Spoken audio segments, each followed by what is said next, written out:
আসসালামু আলাইকুম সুপ্রিয় শিক্ষার্থীরা, কেমন আছো তোমরা?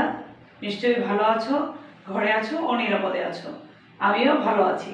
আবারও তোমাদের মাঝে হাজির হয়েছি আরও একটি অনলাইন ক্লাস নিয়ে। আজকে আমি তোমাদের তৃতীয় শ্রেণীর বিষয় বিজ্ঞান অধ্যায় 9 শক্তি নিয়ে পূর্বে আলোচনা করেছিলাম। আজকে কিছু প্রশ্নের উত্তর দিয়ে দিয়েছি, তা তোমরা খাতা তুলে নাও। সবাই বোর্ডে চলে যাও, দেখো তো কি লিখেছি। 1. শক্তি কি কি করতে পারে তার একটি তালিকা তৈরি করো। তোমরা সবাই এটা পড়েছো, তাহলে আমি তোমাদের সুবিধার জন্য উত্তরটা লিখে দিয়েছি। দেখো তো উত্তর: শক্তি প্রধানত 4টি কাজ করতে পারে, যথা কোনো জিনিসের স্থান পরিবর্তন, শব্দ সৃষ্টি, আলো সৃষ্টি ও তাপ সৃষ্টি করা।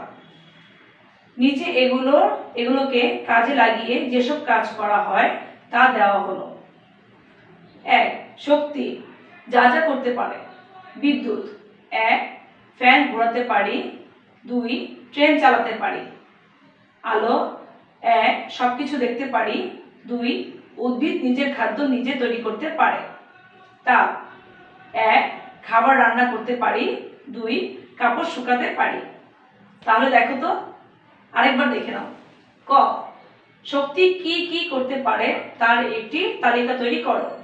উত্তর: শক্তি প্রধানত 4টি কাজ করতে পারে, যথা কোনো জিনিসের স্থান পরিবর্তন, শব্দ সৃষ্টি, আলো সৃষ্টি ও তাপ সৃষ্টি করা। নিচে এগুলোকে কাজে লাগিয়ে যেসব কাজ করা হয় তা দেওয়া হলো। শক্তি যা যা করতে পারে। বিদ্যুৎ: 1. ফ্যান ঘোরাতে পারি। 2.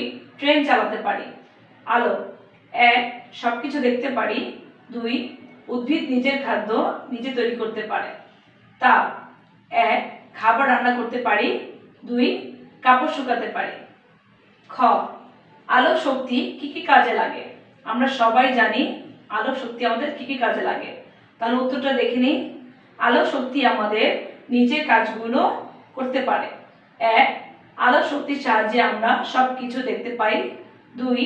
আমাদের ঘরবাড়ি আলোকিত হয়। 3. উদ্ভিদ আলো শক্তির সাহায্যে নিজের খাদ্য নিজে তৈরি করতে পারে। তাহলে আবার বলে দিচ্ছি, আলো শক্তি কি কি কাজে লাগে।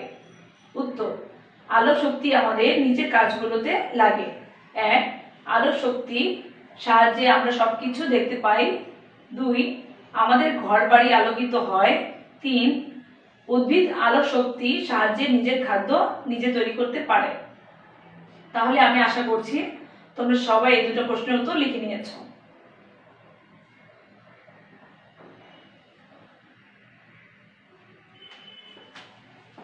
আমি আশা করছি তোমরা সবাই দুটো প্রশ্নের উত্তর লিখে নিয়েছো। তাহলে সবাই বাসায় এগুলো ভালোভাবে করবে।